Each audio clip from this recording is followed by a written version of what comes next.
Hello दोस्तों साथियों, आप देख रहे हैं आसिफा के साथ और मैं हूं आसिफा।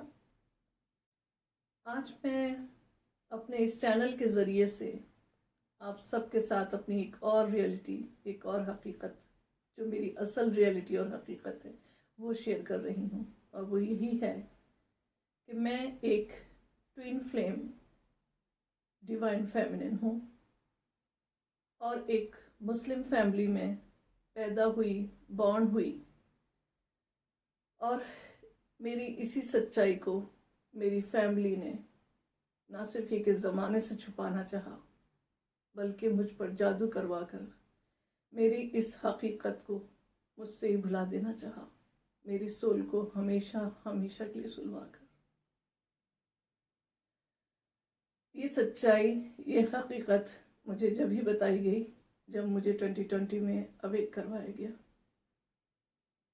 और यही वो हकीकत थी जिसको मैंने आपको अपनी पिछली वीडियोस में भी कहा कि मेरे पैरों तले से ज़मीन सरक गई। क्योंकि वही बात है कि इस्लाम में ट्विन फ्लेम का कोई तस्वुर ही नहीं है। हमारे यहाँ हम सोलमेट तो कह देते हैं, या सच्चा लव और या ट्रू लव तो कह देते हैं, लेकिन ट्विन फ्लेम का तस्वुर इस्लाम में नहीं माना जाता। या ये कहा जाए कि ट्विन फ्लेम को इस्लाम में शायद हकीकत में तो बताया गया हो, लेकिन अब जब हमारे सामने हमारे बड़ों ने जो कुछ समझाया, जो कुछ बताया, उसमें ट्विन फ्लेम का कहीं नामो निशान नहीं था। और मेरी फैमिली ने मेरी इसी सच्चाई को, कि अगर ये सच्चाई दुनिया के सामने आ गई तो शायद उनके लिए मुश्किलें खड़ी जाएं। और दुनिया क्या कहेगी, लोग क्या कहेंगे, इसी डर और खौफ की वजह से उन्होंने मेरी रूह को हमेशा के लिए सुला देना चाहा। मुझ पे ब्लैक मैजिक करवाए गए। मेरी शादी ऐसी फैमिली में करवा दी गई जो मुझ पे लगातार ब्लैक मैजिक करते रहे और मेरी रूह को जागने नहीं दिया, बल्कि मेरी रूह की पावर को, मेरी अपनी एनर्जीज की पावर को लगातार कमज़ोर किया गया। मुझे मेंटली, फिजिकली टॉर्चर कर करके। और मेरी फैमिली इस बात को भी सबसे छुपाती रही कि मेरे साथ शादी के बाद क्या कुछ हो रहा है, बल्कि सबको ये दिखाया गया कि मैं बहुत ऐश कर रही हूँ, बहुत खुशहाल हूँ, बहुत पैसे में खेल रही हूँ। जबकि हकीकत ये है कि जो कुछ भी पैसा मेरे हस्बैंड के पास था, वो मेरे ससुरालियों ने मेरे हस्बैंड के डेथ के बाद सब कुछ कब्जा लिया। उसके लिए क्या क्या चालें चली वो मैं आगे आप सबके साथ शेयर करूंगी, लेकिन अभी सिर्फ इतना कहना चाहती हूँ, यही नहीं कि मुझे एक ऐसी फैमिली में शादी की गई जो ब्लैक मैजिक करते रहे मुझ पे, बल्कि अलमिया वहाँ हुआ जिस फैमिली की वजह से मेरी मदर की फैमिली पे कर्सेस आए,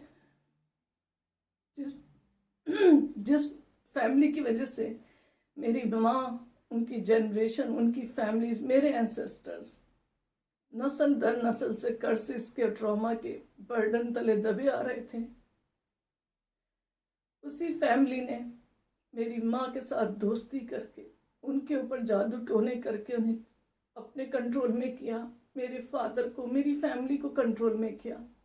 और फिर उन्हीं को यही चीज़ें बताकर, डरा धमका के, या एक ये लालच दिला के कि अगर तुम हमारे साथ आ जाओगे, हमारा साथ दोगे, तो तुम्हें जिंदगी में बहुत खुशियाँ मिलेंगी, लेकिन अगर तुमने हमारा साथ ना दिया तो फिर तुम्हारे साथ बहुत बुरा हो सकता है। और मैंने आपसे कहा था ना कि शैतान जब अपनी शैतानियत पे उतरता है तो वो आपके रिश्तों के ज़रिए ही आपको नुकसान पहुंचवाता है। मेरी फैमिली को नेगेटिव एनर्जीज खिला खिला के, ब्लैक मैजिक के ज़रिए उनके अंदर लालच और खुदगर्जी को ऐसे भर दिया कि उन्होंने मेरे बारे में नहीं सोचा। मैं जो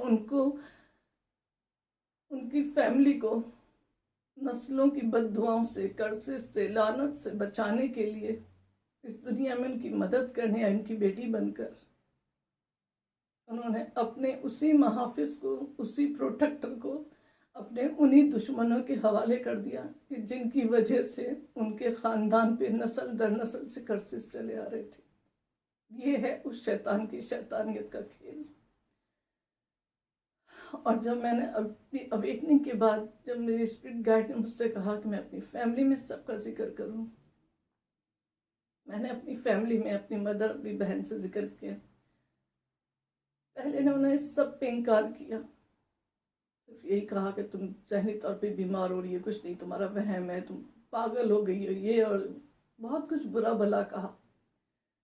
लेकिन जब मैंने उनसे कहा कि आप इस बात को जुटला नहीं सकते, ना ही मैं किसी वहम में हूँ, ना ही पागलपन में, क्योंकि मुझे जो जादू करके खिलाया गया था वो ऐसा जादू था कि जिससे मैं उस तरह एक ऐसी पेशेंट की तरह बन गई जो एक खौमे में पेशेंट होता है, जो सब कुछ सुन भी रहा हो, महसूस भी कर रहा हो, लेकिन कुछ रिएक्ट ना कर सके। मेरे साथ पूरी जिंदगी जो कुछ भी मेरे साथ किया गया, मैं सब देख रही थी, समझ रही थी, जान रही थी, लेकिन उसके खिलाफ आवाज नहीं उठा सकती थी। कभी अपने रिश्तों की मोहब्बतों में मजबूर होकर, कभी मैं भी जमाने से डर जाती थी, खौफ में आ जाती थी कि मैं कैसे दुनिया को सब कुछ बताऊं कि मेरे साथ क्या कुछ हो रहा है, कौन मेरा यकीन करेगा। यकीन तो मेरे माँ बाप का किया जा सकता है, इतना ही कुछ नहीं, बहुत कुछ मेरे साथ हुआ। लेकिन आज मैं सिर्फ इतना कहना चाहती हूँ, खास तौर से उन अपने सोल ब्रदर सिस्टर्स हैं कि जिनकी अवेकनिंग हुई और वो मेरी तरह के ही ट्विन फ्लेम है, चाहे वो किसी भी रिलीजन में, किसी भी मज़हब में पैदा हुए हों, किसी भी फैमिली से ताल्लुक़ हो, अपनी सच्चाई को मत छुपाएं, दुनिया के सामने ले आए। आज मैंने हिम्मत की है, आप भी हिम्मत करें, क्योंकि हम एक ख़ास मिशन पे इस दुनिया में आए हैं। हम दुनिया को बचाने आए, अपनी सच्चाई नहीं छुपा सकते।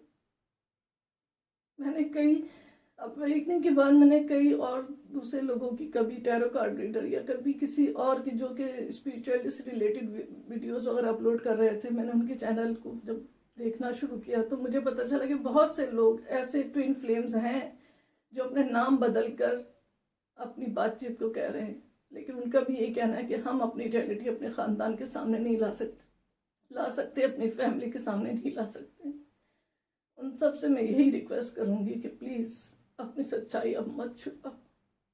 आज मैंने हिम्मत की है, आप भी हिम्मत कर लो कि अब दुनिया के सामने सच आने से मत रोको। जानती हूँ कि बहुत कुछ बुरा भला मुझे भी कहा जाएगा, बहुत कुछ आवाज़ें उठेंगी मेरे अगेंस्ट, लेकिन यही मेरी सच्चाई है और मैं इस सच्चाई को और नहीं छुपा सकती। आज बस इतना ही कहना चाहती हूँ।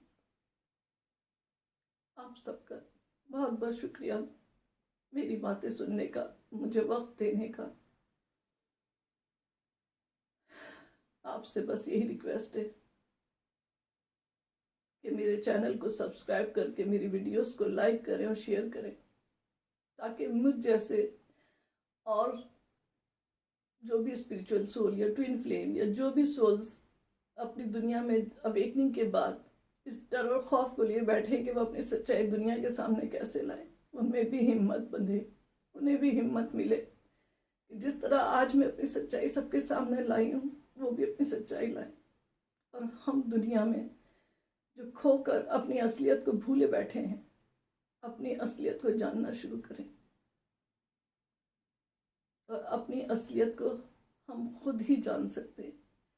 अपने आप को मेडिटेट करें, अपने आप को बिल्कुल अकेला कहीं खामोशी की जगह पे बैठकर अपने आप से, अपनी सोल से मेडिटेशन करते हुए पूछे कि कौन है आप, क्योंकि आपकी सोल आपको सही बताएगी कि आप कौन हैं। अपनी सोल से पूछे और उस पर यकीन करें। ये हमें करना होगा, वरना इस दुनिया में जो अंधेर नगरी बनी हुई ना, इसी में खो के रह जाएंगे हम सब। उठे, जागे, हिम्मत करें, इतनी ही गुजारिश है आप सबसे। यही कहना चाहती हूँ। खुश रहें, आबाद रहें। फिर मिलेंगे अगली वीडियो में।